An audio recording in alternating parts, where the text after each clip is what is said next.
Isaac Newton was an English scientist and mathematician responsible for some of the most important scientific ideas of all time. He was born in the village of Woolsthorpe, Lincolnshire, on Christmas Day 1642. Newton's father died before he was born, and when he was 3 years old, his mother remarried, leaving him to live with her parents. As a teenager, Newton spent his days making sundials and water clocks while the sheep in his charge wandered through the neighbours' gardens. His family took the hint and sent him to Cambridge University, where he spent most of his productive years, eventually becoming Lucasian Professor of Mathematics in 1669.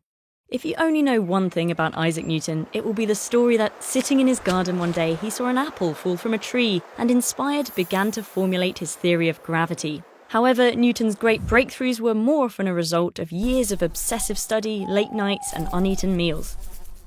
Between 1665 and 1666, Newton developed the work of others into the new field of calculus, allowing him to describe scientific concepts of motion in a mathematical way.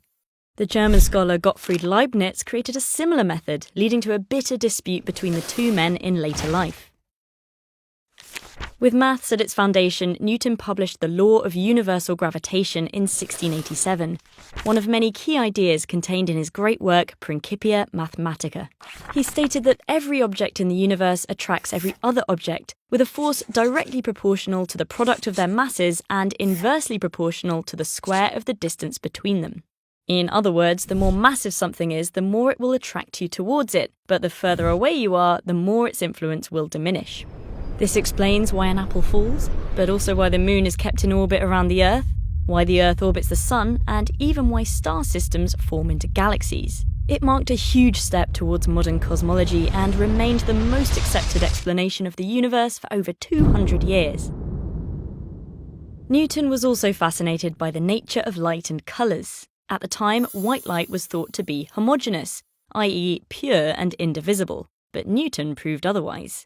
He allowed a shaft of light to fall on a glass prism, splitting the beam into a spectrum of colours. The whole spectrum was then focused by a lens and passed through a second prism, which recombined it into white light.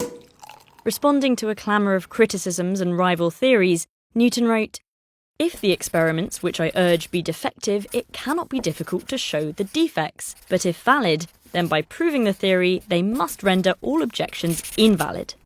It was an important lesson for science. Prove your theory with experiments. Newton spent a great portion of his life in relative isolation, and could sometimes be cruel, suspicious, and vain. But he could also be loyal and generous. In the 1690s, fatigue, personal woes, or possible exposure to harmful chemicals caught up with him, and he had something akin to a nervous breakdown. However, he recovered more determined than ever and spent his last 20 years in positions of power, as Master of the Royal Mint and as President of the Royal Society.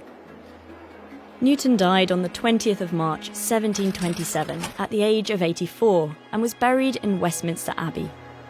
He once said of his work, "I do not know what I may appear to the world, but to myself I seem to have been only like a boy playing on the seashore, and diverting myself in now and then finding a smoother pebble or a prettier shell than ordinary, whilst the great ocean of truth lay all undiscovered before me."